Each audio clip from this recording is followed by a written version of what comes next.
lentilles ont disparu il y a une dizaine d'années maintenant, ça fait même peut-être 12-13 ans, et c'était sur un pas de temps de 3 ans.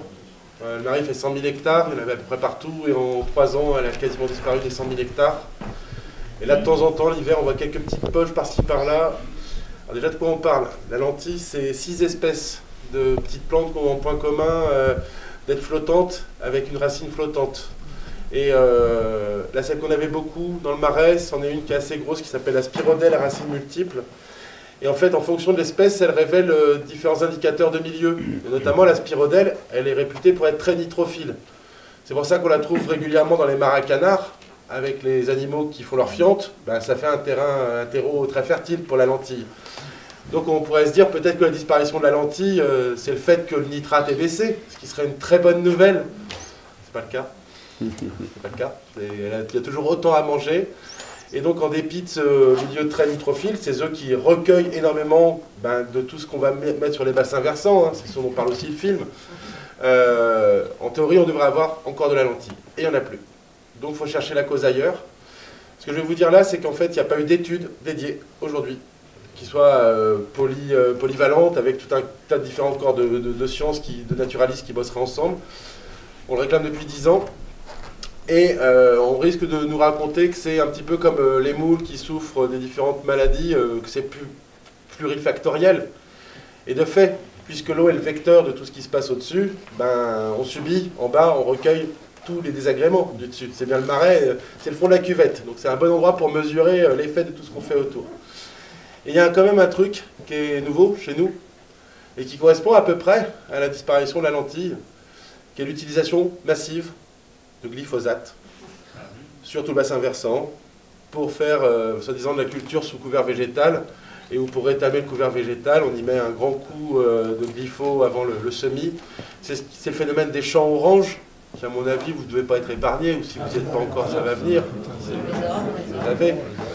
Et donc, évidemment qu'avec le peu de science que j'ai en bagage, je me dis, qu'est-ce que ça donne quand on met massivement un herbicide sur un bassin versant? Dans le film, vous évoquez la baisse du niveau du sol et de la tourbe qui est évacuée. C'est généralisé ou c'est ponctuel? Ouais. Donc nous on est sur un contexte dit de tourbière alcaline. C'est pas les tourbières acides qu'on va trouver dans les montagnes, et du coup c'est pas non plus la même végétation, c'est pas tout à fait les mêmes régimes.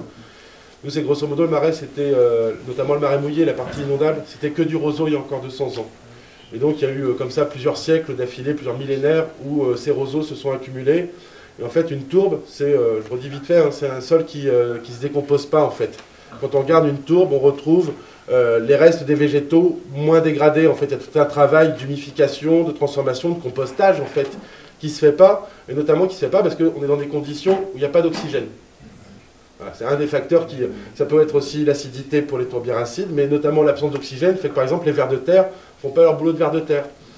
Et donc comme sur le marais depuis une cinquantaine d'années, on a une gestion de l'eau qui est beaucoup plus basse et en hiver et en été, cette tourbière elle baigne plus dans son jus, et donc les vers de terre font leur boulot.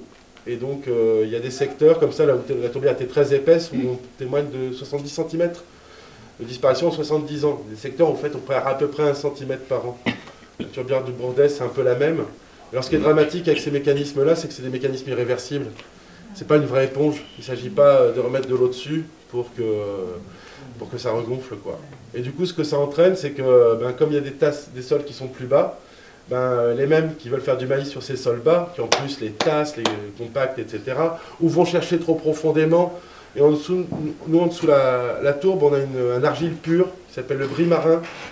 On le dit dans le film, le marais c'était la mer il y a encore 2000 ans, et ça s'est colmaté tout le fond et tapissé d'argile. C'est aussi pour ça que l'eau reste en surface, quoi.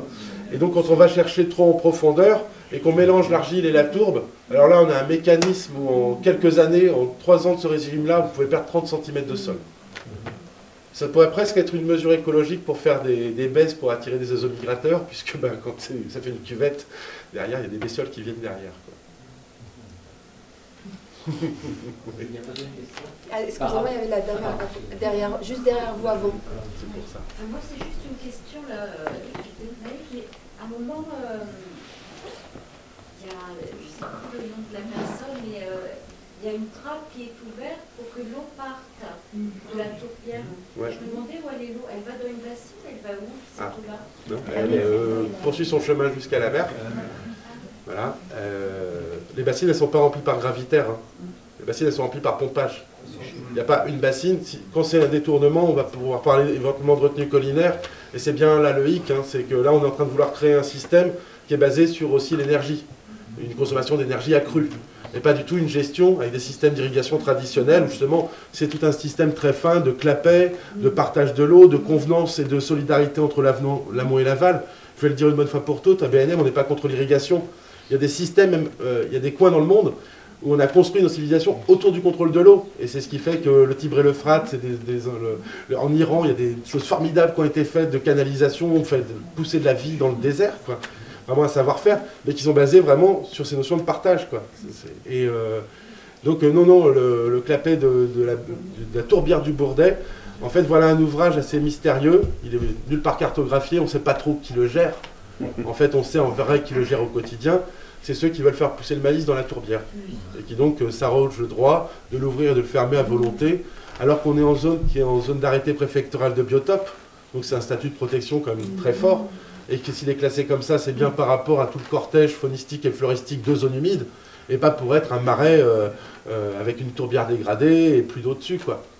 Donc ouais, la gestion des niveaux dans le marais, c'est un gros enjeu. Là encore, la préservation de la biodiversité et d'une certaine paysannerie se heurte avec les mêmes, je vais le dire là aussi une bonne fois pour toutes, les mêmes qui veulent les bassines en haut du caillou, sur des terres de plaine, sur des terres de vignes, sur des terres qui ne tiennent pas l'eau, ont aussi les terrains qui sont en bas, et ces terrains où ils pourraient avoir une gestion beaucoup plus fine et garder l'eau beaucoup plus longtemps, ils veulent y faire du maïs. Et pour pouvoir faire venir un tracteur et semer et labourer au mois de mars, il faut que le sol il soit ressuyé, donc plus de crue. Donc la moindre goutte d'eau est évacuée à l'océan aussi vite que c'est monté. On a eu une crue dans le Marais le mois dernier, en 3 jours, c'était fini. Alors qu'on aurait pu prendre le parti de bloquer l'eau, de la laisser cheminer tranquillement, décanter. Il y a un élément important aussi, les zones humides, on dit souvent que c'est un peu les reins d'une rivière, et en bas de ce rein, il y a les mytiliculteurs, et puis tous ceux qui vivent de la mer, et qui subissent, eux aussi, qui sont le dernier réceptacle de tout ce qu'on fait en amont. Et une zone humide qui fonctionne bien, où l'eau a le temps d'être auto-épurée, par tout un mécanisme notamment de plantes qui sont capables de filtrer le nitrate, enfin de le consommer, etc., ça va aussi faire la qualité de l'eau à la mer.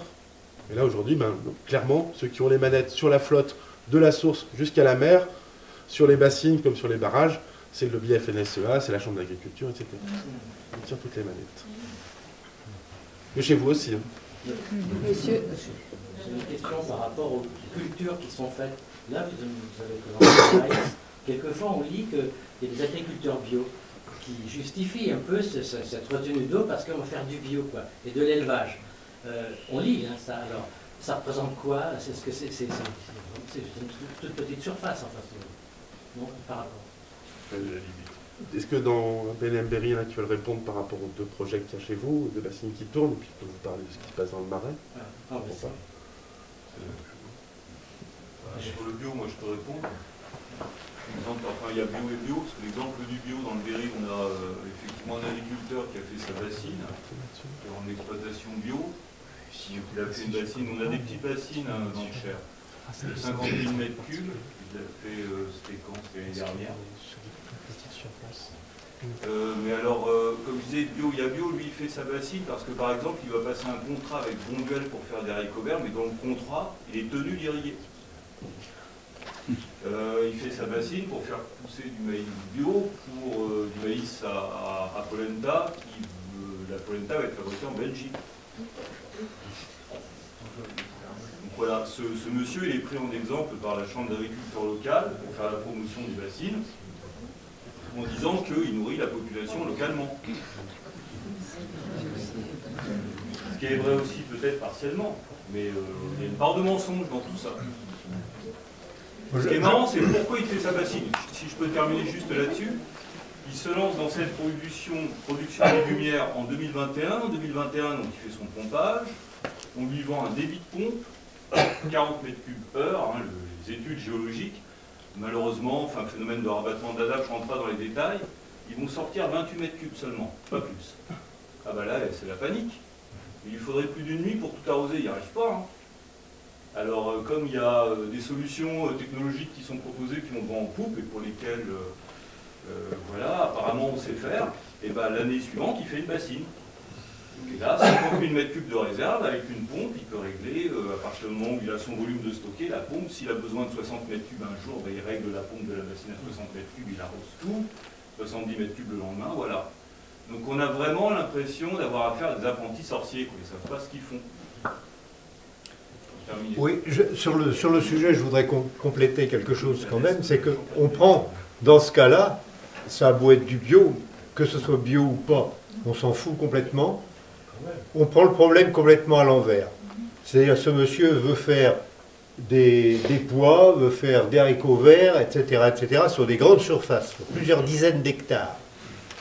Et donc, il se commence par dire, je veux faire des pois, je veux faire des... Et puis après, il dit, ben oui, mais j'ai pas d'eau. Alors je vais construire une bassine. C'est-à-dire qu'on prend les choses complètement à l'envers. Est-ce que les terrains sont aptes à faire des pois, sont aptes à faire des haricots verts? Non. Simplement, on fait en sorte que ici poussent des pois, poussent des haricots verts, en adaptant à ce moment-là et en se servant des technologies qui sont existantes. Voilà. Et en volant l'eau commune. Je vais poursuivre par rapport à votre question sur un retour d'expérience sur ce que ça donne chez nous. Parce que ça a été un des arguments massus et qui notamment a justifié le financement des bassines par l'Agence de l'eau, le financement des bassines par le Conseil régional Nouvelle-Aquitaine. C'est que les porteurs de projets ont laissé entendre à un moment qu'il y aurait une espèce de deal et que ce serait les bassines et ensuite toute une profession qui s'engagerait massivement dans la bio. Voire même on avait laissé entendre que la bio pourrait être un facteur prépondérant pour pouvoir prétendre aux financements régionaux et aux bassines. Voilà. Ce qu'il en est aujourd'hui, c'est que sur les 12 connectés ou connectables des 2 premières bassines des Deux-Sèvres, il y a 12 sur la bassine de Sainte-Soline et 5 sur la bassine de Mosée, qui est déjà en fonction. Il y en a un qui est en bio. Quand on a le retour également des bassines du sud Vendée, où c'est la première vague, où là il y a 25 bassines, il y a quelques images qui en parlent, qui ont été faites. On s'aperçoit que le taux de passage en bio est moindre sur les zones à bassines que sur les zones non bassinées. C'est des critères quand même intéressants. Donc évidemment, on peut arroser et faire du bio avec de la bassine. Ah, peut-être que le jour où on va se poser la question, soit dit en passant, des normes. Vous savez qu'on a des normes pour l'eau potable. Il n'y a pas de normes pour l'irrigation. Et en effet, s'il y avait des normes pour l'irrigation, en fait, il y aurait 0 bio en France. Ou alors vraiment arroser avec de l'eau pure, l'eau de source, mais quand on voit les taux de nitrate et les pesticides qui vont également se retrouver. Donc c'est un peu cette boîte de Pandore-là. Nous, on l'ouvre bien volontiers, parce qu'un des trucs qu'on a mis en évidence, c'est que quand on fait pourrir de l'eau en surface, comme ça en plein soleil, il y a des cyanobactéries qui se développent, et ça pose... donc la question de la qualité de l'eau d'irrigation, elle est quand même à prendre en considération, y compris dans la labellisation, enfin de notre point de vue. Et puis ensuite, ça veut dire quoi bio? Qu'est-ce qu'il y a derrière le label bio? Est-ce que c'est juste ne pas utiliser certains produits? Et est-ce que la notion de quel paysage, les critères sociaux, les critères environnementaux, quelle biodiversité, est-ce qu'il vaut mieux manger un bio du bout du monde ou un local? Enfin, c'est toutes ces grandes questions de... Et en fait, nous, on regarde à ça, et un petit peu dans la logique que vous présentiez, on pense qu'au contraire, on devrait d'abord être capable de penser nos territoires en termes de besoins de ce territoire, de voir les potentialités agronomiques de ces territoires. On a des structures de sol, voilà. C'est qu'en fait, avec les bassines, on rentre dans un cap de plus, c'est-à-dire, de toute façon, c'est juste un substrat. Donc, s'il n'y a pas assez de ça, ben on mettra ça. Et puis, s'il n'y a pas assez d'eau, ben on mettra ça. Non, c'est pas ça l'agronomie. Je parle même pas d'agroécologie. Hein. L'agronomie, c'est la science de savoir quoi planter, à quel moment, par rapport à un environnement propice, quoi. Et là, on est complètement en train de s'en détacher, en considérant que tout est technologisable, quoi. Donc, nous, on n'est pas tombé dans le panneau de la bio. Et puis, alors, s'il y a des gens, des porteurs de projets, des préfets, etc., qui vous disent que dans le Marais Poitevin, c'est extraordinaire, parce qu'il y a eu un magnifique protocole qui fait qu'aujourd'hui, on est passé à l'agro-industrie, hein, vous nous les envoyez, et puis vous allez voir sur le site de Bassines en Merci, on a une contre-expertise, on a toute une analyse de toutes les grosses ficelles. Et je vais vous les donner, les grosses ficelles, parce que vous allez y avoir le droit. Vous êtes les prochains sur la liste, quasiment. Dès l'année prochaine. Hein? Dès l'année prochaine. Et ben le protocole, ils vont vous présenter un truc, ça va être génial. Vous allez lire ça, vous allez dire, waouh, comme les élus qui ont suivi ou certaines assos qui se sont fait avoir, vous allez croire que tout est mis en œuvre, que c'est une somme d'engagement. Et puis à la fin, vous verrez le petit tableau, puis vous verrez qu'en fait, non, c'est un jeu d'options. Et que selon que vous êtes bio ou complètement dans les pesticides, vous allez avoir un certain nombre d'engagements à prendre dans toute la liste que vous avez vue. Et quand ça, on passe au spectre de chaque ferme, et quand on voit ce que ces engagements redonnent à l'échelle de la ferme, alors là, juste le protocole, il est risible.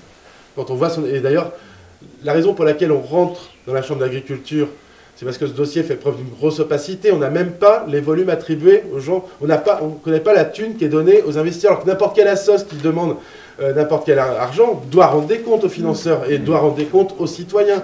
Ben, ça, c'est planqué. Et donc, comme de la même manière, on réclame d'avoir les engagements individuels des 5 fermes qui sont déjà connectées, de voir ce que ça donne concrètement, ben ça ne sort pas. On ne les a pas. Et même les gens qui sont engagés dans les comités de suivi auxquels, en théorie, on devrait la transparence, ne les ont pas. Alors je vais quand même vous en donner une, parce qu'ils en ont donné un d'engagement. Et par exemple, là c'était une ferme de mémoire, elle avait 50 hectares irrigables, 140 hectares en tout, et sur un système céréalier.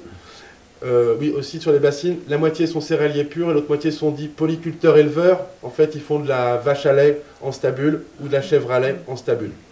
Donc, c'est pas des belles prairies, hein, c'est la bouffe, elle rentre, on pique du lait. Voilà, c'est ce système-là pour lequel les bassines. Il n'y a pas de maraîchers sur les 100 connectables aux bassines. Donc, ne tombez pas dans le panneau. Et ben, notamment, cette ferme-là, elle avait coché l'engagement conservation des haies. Et déjà, ça c'est une petite subtilité parce que dans les engagements qu'on pouvait cocher, c'était conservation ou création de haies. En fait, le simple fait de conserver les haies existantes lui permettait de cocher cet engagement-là. Et dans des proportions, mais au secours, quoi. Sur ces 140 hectares, ils ont dénombré en tout, je ne dis pas de bêtises, 500 mètres de haies. Ça fait pas lourd, hein. Et ben, pour avoir le taux, l'engagement, il fallait 10 mètres de haies par hectare irrigué. Voilà, et ben, il a 500 mètres de haies, il n'a pas en créé une seule, donc à la fois il coche, parce que ça c'était un engagement biodiversité. Donc en fait c'est juste un chantage à la haie, quoi. Le simple fait de la conserver, c'est bon. Et puis il se trouve que maintenir des corridors écologiques, le comité scientifique, et dont on pourrait parler aussi, a validé que ça pouvait avoir un effet sur la baisse des pesticides. Alors on est plein à ne pas avoir bien compris comment. Alors c'est sûr que si tu remplaces la haie et que tu mets des pesticides à la place, ok. Et donc, en fait, avec le simple fait de garder 500 mètres de haies, il cochait 2 engagements sur les 4 qu'il avait à prendre. C'est bon? Ou vous en faites d'autres? Il y avait Je voulais intervenir sur ce qu'on avait parlé, sur la multitude des forages qu'il pouvait y avoir. Ça va devenir un gruyère, si j'ai bien compris. Parce qu'en plus, non seulement il y a une multitude, et il y a un accroissement du mètre cube. Vous avez montré d'une manière fictive, enfin pas fictive, mais bon, comment dire, virtuelle, l'immensité de ce futur méga bassine. Mais c'est monstrueux, quoi. Je veux dire, ce qui se passe, c'est monstrueux. Ça démontre quand même qu'en France, il y a une inégalité totale, et cette inégalité totale, elle vient de l'État quand même. Hein? Il y a le monopole syndical aussi, il favorise un système d'alimentation agricole, alimentaire agricole, comment dire, industriel, qui ne va pas forcément selon les besoins du consommateur. Moi, en tant que consommateur, j'ai plus envie de me nourrir par rapport à ça. Et d'ailleurs, je ne le fais plus. Et c'est ça aussi qui prône l'empire industriel, agriculteur, que ce soit l'agriculture ou l'industriel, quand on voit la différence il y a 40 ans du monde, comment dire, du petit commerçant qu'il y avait, puis maintenant de ces grandes chaînes alimentaires qu'il peut y avoir, qui vendent de la merde, il faut le dire comme ça, hein.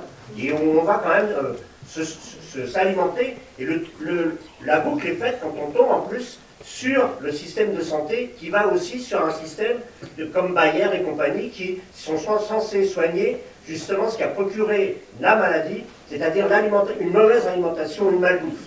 Donc c'est un cercle vicieux dans lequel on est. Moi, en tant que citoyen, je suis vraiment écœuré de la manière dont on est en train de nous manipuler. Et j'y serai, fin mars. Nova. il y avait Christine, après Jacques. Pardon. Vous avez été reçu à l'agence de l'eau il n'y a pas très longtemps. Est-ce que vous avez eu des réponses concernant l'argent public qui est versé aux agriculteurs. Peut-être recontextualiser pour ceux qui ne savaient pas, mais effectivement, le 15 décembre, nous sommes rendus devant le siège de l'Agence de l'eau Loire-Bretagne, donc qui est l'instance qui gère en grande partie tout ce qui concerne l'eau sur notre bassin. Alors c'est aussi l'occasion de dire pourquoi on est en solidarité avec les camarades du Poitou, parce qu'on est sur le même bassin versant. On est sur le bassin Loire-Bretagne. On pourrait croire que c'est loin, mais en vrai, ce qui se passe chez eux impacte forcément ce qui se passe chez nous et vice-versa. Donc on est allé là-bas demander des comptes, tout simplement, puisque l'Agence de l'eau Loire-Bretagne finance en grande partie ces infrastructures. Et le 15 décembre, on a organisé une manifestation et on a aussi été reçus en délégation. Donc Julien, les camarades des Deux-Sèvres, il y avait un eurodéputé, un sénateur, moi plus pour la partie inter-BNM. Enfin voilà, on était toute une délégation à être reçue par la présidente qui est en fait la préfète de région. Et puis un certain nombre de représentants de l'agence. Donc je te laisse dire ce que ça a donné ensuite. Ouais. Il y a eu effectivement des effets. Ouais. Déjà de rappeler que le siège de l'agence de l'eau est à côté, enfin c'est Orléans. C'est Orléans. Et donc ça a été une manif assez nouvelle, on s'est retrouvé à 300, venu d'un peu tout le bassin Loire-Bretagne. C'était un peu nouveau, qu'il y ait un peu cette coordination. Alors, vite fait, sans rentrer dans le fonctionnement de l'agence de l'eau, mais donner quand même quelques billes. Dans l'agence de l'eau, il y a le CA, qui est présidé par la préfète coordinatrice de bassin. Et le CA, on va dire, c'est le gouvernement. C'est eux qui prennent toutes les décisions concrètes et qui distribuent l'argent. Et en face de ça, il y a le comité de bassin. On va pouvoir comparer au Parlement. Et où vont être votés, validés les grands schémas d'aménagement de l'eau, les SDAG, et ensuite vont vérifier que les sages pris localement sont bien en conformité et vont vérifier que les opérations vont avoir une espèce de droit de contrôle sur les activités du conseil d'administration. Et chez nous, il y a 2 ans, le CA a validé le fait que sur les 60 millions d'euros qui étaient budgétés sur ces 16 bassines, 30 millions viendraient de l'agence de l'eau. Donc on est allé poser la question, plein de questions, de savoir s'ils avaient connaissance de tout un tas de choses qu'on vous décrit depuis tout à l'heure, le protocole par exemple, la pseudo-éco-conditionnalité. C'est ça en fait. D'abord l'agence de l'eau, au tout début de la lutte, le jour de la première manifestation, le 11 novembre 2017, on ouvre le journal et l'agence de l'eau dit qu'elle suspend ses financements parce que justement cette question de l'éco-conditionnalité n'est pas sur la table. Et c'était la fonction du protocole, c'était de faire croire qu'il allait y avoir des conditions qui soient en regard avec les attentes. Et c'est contre ça qu'on se bat politiquement depuis, où on a mis beaucoup d'énergie à désamorcer tout ce truc-là. Et donc, quand on s'adresse à cette délégation, on s'adresse bien à la préfète, et puis tous les sbires qui sont à côté, les chefs de service, etc. Mais donc là, c'est directement l'État. Il faut peut-être dire que la gouvernance de l'agence de l'eau, elle est quand même à questionner, puisque dans le conseil d'administration, sur les 34 membres, 11 sont directement issus de l'État, tous les grands corps, la DSB, enfin voilà. 11 représentent les collectivités territoriales, et 11 représentent le reste de la société, les acteurs économiques et non économiques. Et c'est là-dedans qu'il va y avoir quelques représentants pour les associations de la protection de la nature, et où il va y avoir 4 représentants de plein droit liés directement au champ d'agriculture et à la FNSEA. Et en fait, ça fait une subtile mécanique qui fait que dès lors qu'il y a une coalition État-FNSEA, il y a déjà de base 15 voix sur 33. Et ensuite, on vous invite à tous regarder chez vous qui sont les élus locaux qui prennent les mandats sur l'eau. Et on est en train de faire ce travail, notamment avec Inès Léraud, on va lancer une grosse enquête là-dedans, mais c'est intéressant de faire localement. Et vous verrez que du conseil municipal jusqu'au conseil départemental, jusqu'au plus haut niveau, quand il s'agit de lever la main pour savoir qui prend quel mandat et que ça a à voir avec la flotte, à peu près à 80%, enfin c'est là qu'on saura si c'est 50, 70, 80%, c'est le représentant, c'est le professionnel de la profession qui lève la main. Et donc par ce biais-là, on a clairement une gouvernance de l'agence de l'eau qui est quand même prise en otage, quoi. Néanmoins, le comité de bassin opère ce droit de regard et il se trouve que le président du comité de bassin, Thierry Burlot, c'est un ancien vice-président environnement de la région Bretagne, qui a pas mal surfé avec le PS et qui est un petit peu border, il n'y a plus trop de couleur politique aujourd'hui. Et ce monsieur-là a été très très perturbé parce qu'il a vu des images de Sainte-Soline. Il a reçu toutes ces images de gaz lacrymo, Et lui, de son point de vue, il dit mais c'est pas possible, qu'est-ce qui se passe sur ce territoire pour qu'un problème d'eau génère de si grosses tensions? Et il le dit aussi dans la presse, il dit sachant que moi mon rôle c'est justement d'être animateur du Parlement et d'être garant du débat démocratique, il y a quelque chose qui coince, quoi. Et donc Burlot a venu de sa propre initiative au mois de janvier avec une délégation du comité de bassin et pendant 2 jours a audité toutes les forces en présence sur ce dossier. Sur les élus qui sont représentants effectivement dans ces instances-là, pour vous montrer un petit peu la différence des choses, vous avez Madame Félix, qui est la présidente. Vous avez alors, les élus qui sont dans ces instances-là et qui sont sur notre territoire, mais vous avez Madame Félix, voilà, qui est évident. Et puis vous avez aussi Monsieur Pointreau. Voilà. Donc ça peut vous donner un petit peu les visions de 2 personnes qui sont dans ces instances-là. Et donc j'engage quand même à voir. Et M. Pointreau, qui est sénateur LR ici, c'est intéressant parce que son suppléant est un sénateur aussi qui est de Bretagne, qui est M. Labbé. Et donc on voit bien la façon dont ces personnes peuvent être... M. Pointreau lui défend vraiment son intérêt à lui là-dedans. Pointreau m'en faut. Il vient d'être nommé président de la commission. Oui. M. Pointreau, au passage, vient d'être nommé président d'une nouvelle mission sénatoriale de l'eau. Oui, il faut les construire, c'est facile. Donc, pour revenir sur les échanges et les retours qu'on a eu dans la délégation avec Burlot, en fait, il est en PLS et ce qui va se passer le 25 mars l'inquiète au plus haut point. Et on lui a dit c'est très simple, hein. Il y a une manière de pacifier les choses demain, c'est un gel des financements de l'agence de l'eau. Et puisque l'État n'est pas en mesure de répondre à nos premières revendications, qui est la place d'un moratoire, en fait, que ces projets-là passent d'abord sous le spectre de la science, fassent d'abord l'objet de véritables études hydrogéologiques et qui prennent en compte les effets du réchauffement climatique. Que ces réflexions, justement, un peu comme tout le monde l'exprime depuis tout à l'heure, on puisse faire le lien entre la gestion de l'eau et des objectifs de création d'emplois et d'autonomie alimentaire à l'échelle des territoires. On appellerait potentiellement des projets alimentaires de territoire. Vous voyez, ce truc, ils sont aussi confisqués par les mêmes qui confisquent l'eau, confisquent aussi le débat autour de tous ces projets de PAT. C'est toujours le même système, donc il va falloir en donner les grandes caractéristiques pour l'attaquer efficacement. En tout cas, la balle est dans le camp et de l'État et de Burlot. C'est pas un secret qu'on s'appelle régulièrement. Voilà, il est inquiet et il sait qu'il a un truc à faire, c'est de réussir à trouver par quelle voie ils réussissent à suspendre les financements, notamment de Sainte-Soline, hein, et que les travaux s'arrêtent demain et là toutes tensions seront levées et on pourra se retrouver autour de la table avec les exploitants du territoire. Tiens, même une idée de piste de sortie honorable. Évidemment qu'il y a un enjeu autour du réchauffement climatique, et évidemment qu'il y a urgence à changer notre système agricole et à prendre en considération l'impact sur l'eau, etc. Ben, si l'État et d'autres partenaires sur le bassin de la Sèvre Niortaise sont capables de mettre 60 millions d'euros sur la table pour faire des bassines, est-ce qu'ils sont capables de réorienter ces 60 millions d'euros à destination des paysans et des exploitants agricoles qui s'engageront réellement dans la transition agricole? C'est simple, hein. Mais peut-être que c'est le point d'entente avec la FNSEA. Peut-être que ce qu'on a à gagner au niveau du territoire, c'est que cette thune, elle reste sur le territoire, mais pour des projets réellement vertueux. Bon entendeur. Oui, moi je reviens au marais d'où vous êtes là. Comment sont réparties les parcelles en propriété? Et derrière cette question-là, je dis que est-ce que la propriété publique ne peut pas s'opposer à ces transformations du système? Comment elles sont réparties, les propriétés? Ouais. Les parcelles, c'est la propriété de qui?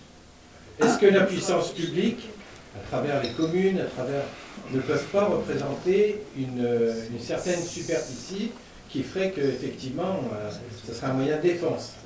C'est principalement des propriétés privées.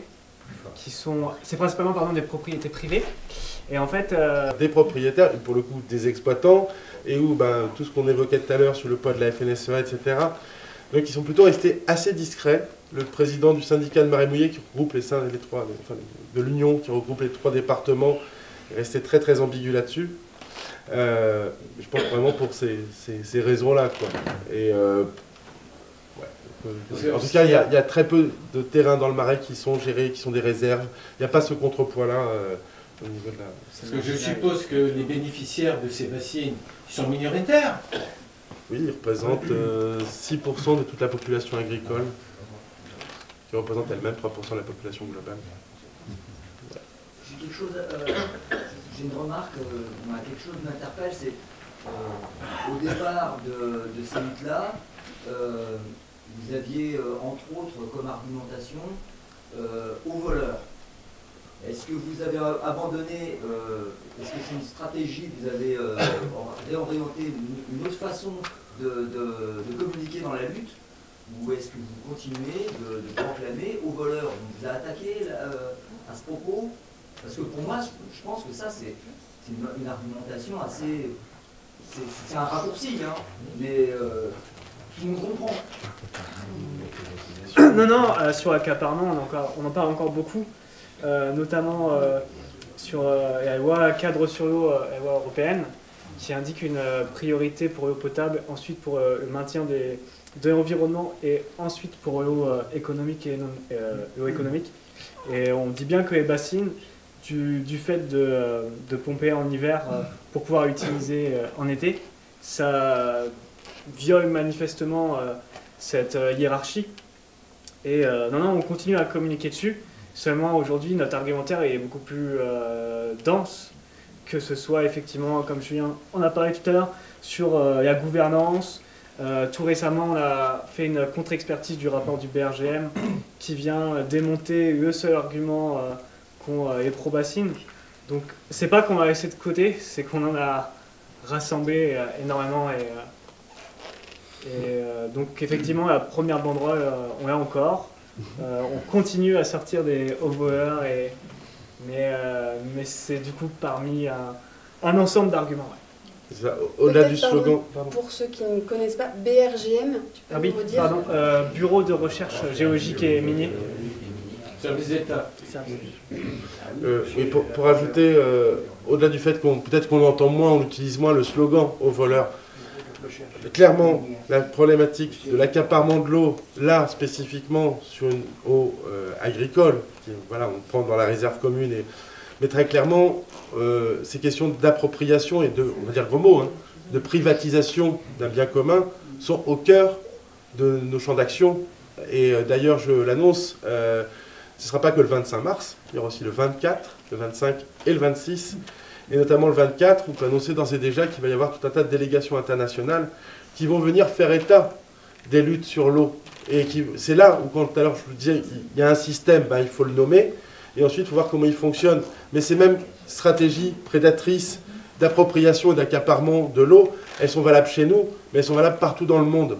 Et on est un petit peu dans cette idée qu'on voit bien que depuis Sainte-Soline, notre lutte est dans le viseur. Et ben si c'est l'occasion de donner à voir tout un tas de luttes à travers le monde, mais qui sont certainement encore plus scandaleuses que ces bassines-là. Il y a déjà des guerres de l'eau, on tue déjà des gens pour la flotte. Et bien si ça permet de donner à voir, ce sera un des objectifs du prochain épisode. Je vais vous donner la parole juste avant sur cette histoire de BRGM. On a une camarade qui a fait un travail formidable de contre-argumentaire de l'étude du BRGM. On vous invite à aller voir, ça a été quand même pas mal relayé médiatiquement parce qu'elle a fait une conférence publique et qui a été vraiment très très bien suivie.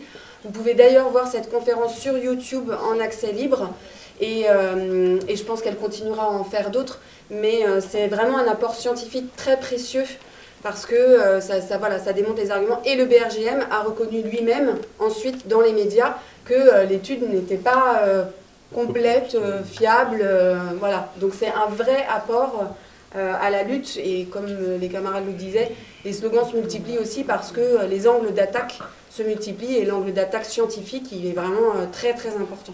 Il y a un article du Monde aussi. Oui, il y a eu de nombreux articles, y compris dans le Monde. Et tout ça, il y a un article du Monde, effectivement. La date, mais si vous le tapez, il est extrêmement complet aussi. Comment elle s'appelle? Anne Morwell-Pastier. Et en synthèse de l'étude, elle indique que la problématique de base est mal posée et que ça mériterait des questions complémentaires, notamment par rapport au réchauffement climatique, que les résultats ne sont pas significatifs au sens où notamment sur certains indicateurs, il manque de justification ou de précision ou d'argumentation, que ça n'a pas été relu par des pairs, qu'on n'est pas sur une étude d'impact, et qu'en plus les résultats sont surinterprétés. Voilà. Et après, il faut vraiment regarder comment ça marche et comment ça dysfonctionne. En fait, qui commande l'étude et qui pose la question, c'est le porteur de projet. Alors, le BRGM peut répondre, hein, mais si la question est mal posée, que par exemple, dans la question, il n'y a pas, on vous demande des scénarios pour savoir si on pourra remplir nos bassines dans un contexte de réchauffement climatique, et la part d'évaporation, et la part de développement de cyanobactéries. En fait, voilà, si on ne veut pas connaître la réponse à des questions qui sont embarrassantes, on ne les pose pas. Et ce qui est scandaleux, c'est que l'État a validé ça, et il y a tout un tas d'élus locaux qui ont repris, et dit ouais, l'étude du BRGM, etc., sans jamais l'avoir lu, il faut être très clair. Oui, avec l'association de veille environnementale du Cher, nous avions travaillé en 2016 sur l'alimentation en eau potable dans le Cher. Et là, on a décidé de regarder ce qu'ils étaient. Et on parle du bassin Loire-Bretagne, du SDACH, l'aménagement des eaux, les SAGE, qui se déploient dans les territoires. Et là, je viens de découvrir qu'il y a les fameux PTGE, les projets de territoire de gestion de l'eau. Mais on n'a pas... C'est des cases sans feuilles, là. Est-ce que vous pouvez dire un mot aussi? C'est pour répondre sur la rareté de l'eau, finalement, et sur le problème des bassines. Est-ce que vous pouvez me... Peut-être Boris, tu veux répondre sur le Cher d'abord, et puis après... Alors on n'a pas de PTGE encore dans le Cher, c'est annoncé dans un document qui date de 2021, le Conseil départemental a signé un contrat territorial qui s'appelle un CTG2Q, contrat territorial de gestion qualitative et quantitative de l'eau. C'est le concerto, voilà. C'est le concerto. Alors, Julien, tu me reprends si tu dis une connerie, mais pour qu'il y ait le financement des bassines par des fonds publics, il faut qu'il y ait PTGE. Oui. Voilà, donc le concerto annonce et va mettre en place le PTGE pour le Cher. Alors, pour faire ça. Je vais compléter, vous avez... Je ne sais pas si je réponds à votre question. Ce truc-là qu'ils appellent concerto, parce qu'effectivement l'acronyme est assez invivable et que ça fait vachement plus fun de dire que ça concerto. C'est joli, voilà. C'est effectivement le département et une partie aussi qui est financée par la Chambre de tout, mais vous avez une pléthore d'acteurs qui sont pour ça, donc l'étude va commencer et c'est effectivement suite à cette étude-là qui vont nous dire si c'est possible ou pas. Et c'est donc l'établissement public Loire et le SAGE Yèvre-Laurent qui va être à la manœuvre de l'étude. Mais la réalité, c'est qu'ils ne savent pas vraiment si ça sera validé comme un PTGE ou pas, parce que ça dépendra de la préfecture qui pourrait demander des études complémentaires ou pas par rapport à ça. Mais on essaie, moi je vais vous le dire franchement, on nous embrouille la tête. C'est-à-dire qu'on nous embrouille la tête de la réalité, c'est qu'ils ne veulent pas trop qu'on sache parce que ça tue la biodiversité et que ça, ils n'arrivent pas à l'entendre. Oui, mais les études, la rareté de l'eau, l'insuffisance, il n'y a rien dans le Cher, les captages qui sont... On a moins d'eau par rapport à la moyenne nationale. Tout ça est dans le plan de gestion durable de 2000, qui a été accepté en 2014. En 2014. Tout ça y est dans le SAGE et tout. Et là, on nous remet une couche justement pour noyer les poissons. On ne comprendra que quand on n'aura plus d'eau à notre robinet. Et là, ils vont comprendre. Et ça a failli y arriver l'été dernier. Et ça a failli y arriver à Vierzon. Je ne vous parle pas d'un village où il y a 200 habitants. Je vous parle de Vierzon, la deuxième ville du département. Parce qu'ils prennent de l'eau dans la nappe alluviale du Cher. Mais moi j'ai une remarque et une question. La remarque c'est que rapport contre rapport, étude contre étude, on ne cessera de se faire embarquer.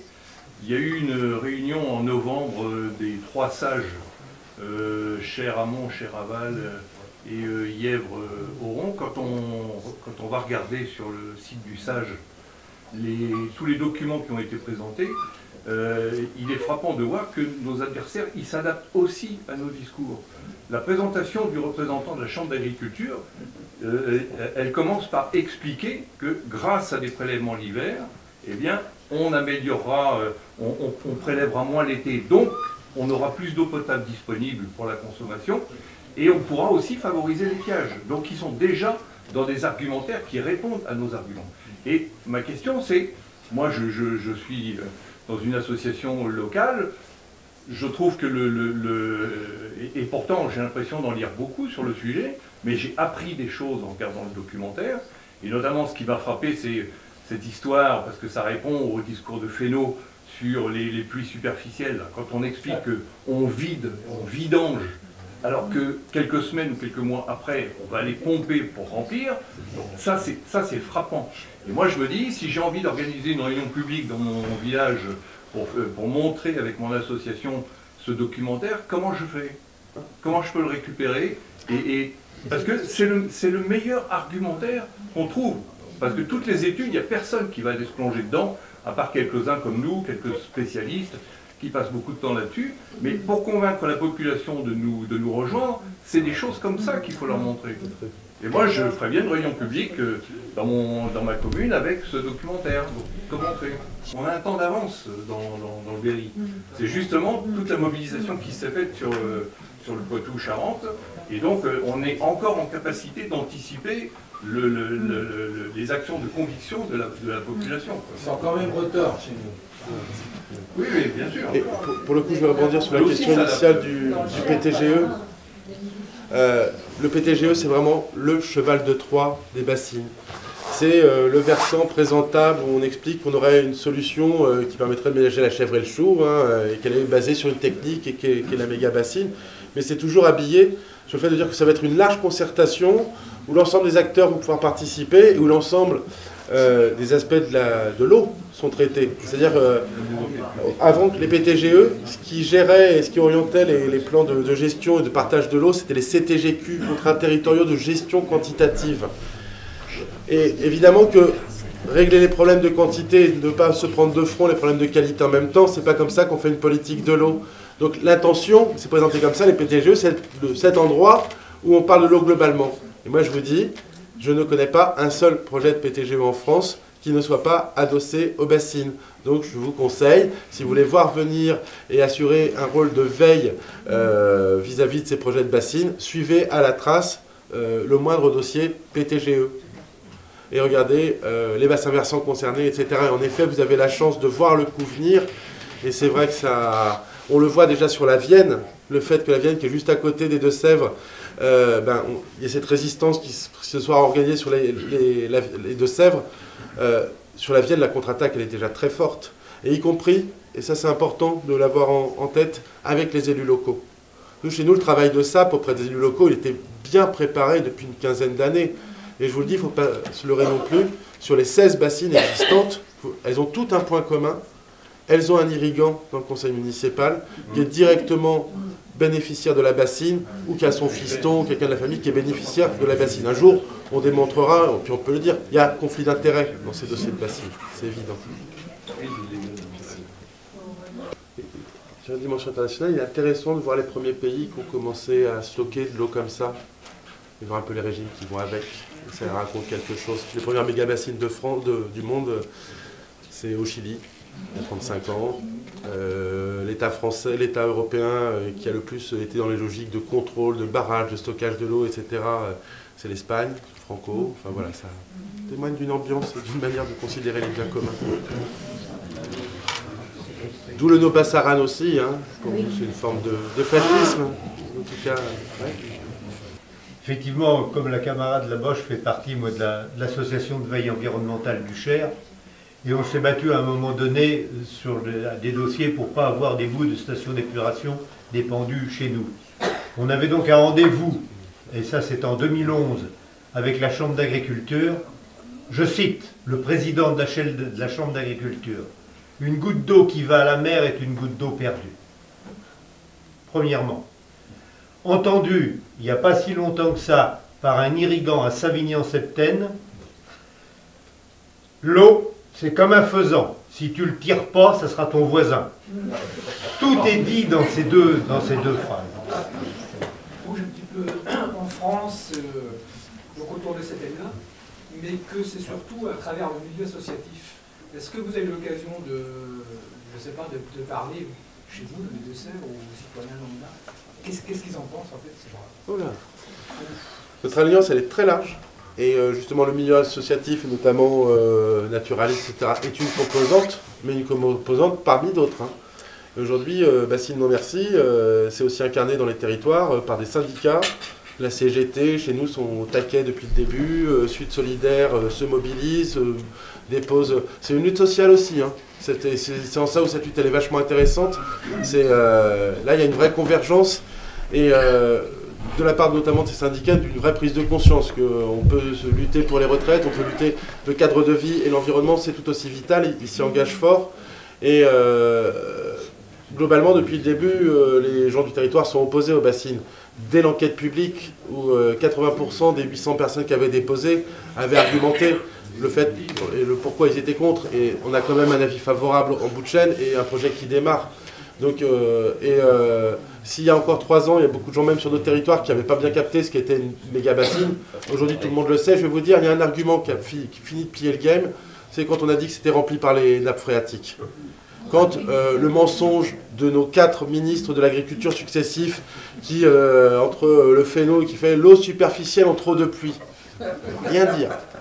Les pluies diluviennes de Julien de Normandie, toute cette eau qui part à la mer de Didier Guillaume, voilà. Et en fait, localement, on avait encore même des élus locaux qui pensaient sincèrement que les bassines se remplissaient simplement avec l'eau qui tombait dedans, quoi. Quand les gens ont compris que ça se heurtait avec l'eau potable, avec le marais, etc., ben là, clairement, les gens on se soulève. Il y a une vraie résistance de terrain qui n'a pas été rencontrée en France sur une lutte écolo depuis longtemps. Et parce que le problème il est grave. Au-delà du réseau, la dernière fois, quand on est allé tracter à la manif contre les retraites, je crois qu'on était plus de 10 000. Il y avait plus de 10 000 manifestants. Je crois qu'il y avait 2 personnes qui ont refusé de prendre des tracts et qui avaient l'air plutôt hostiles, donc 2 sur 10 000. C'est pas non plus représentatif, mais si la question porte sur les gens hors des réseaux, c'est un peu... On n'y est pas dans le Cher. Ça cristallise encore un peu. On va y arriver. La pédagogie, c'est un élément Une essentiel. dernière, je suis désolée, ça va être la dernière. Non, monsieur, juste derrière. l'histoire du traceur, si jamais ça se renouvelle, tu nous fais parvenir, on le fera visiter le Berry. Ça marche. Surtout qu'on a démarré à vous. Ouais, il continue de se balader de main experte en main experte et il nous dit plein de choses.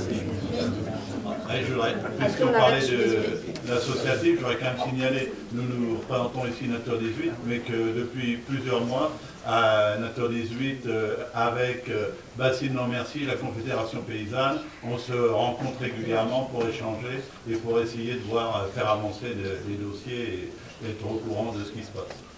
Et c'est une composante essentielle. Quand je dis c'est chez nous, celle qui tient la rampe, et vraiment, le bassin aurait commencé depuis bien plus longtemps s'ils n'avaient pas tenu ce boulot-là. C'est Nature Environnement 17, qui est une de ces associations de protection de la nature, qui a un juriste permanent, et qui du coup est toujours dans les recours. Et c'est vrai qu'on ne sait pas comment on va gagner cette lutte, mais on va la gagner.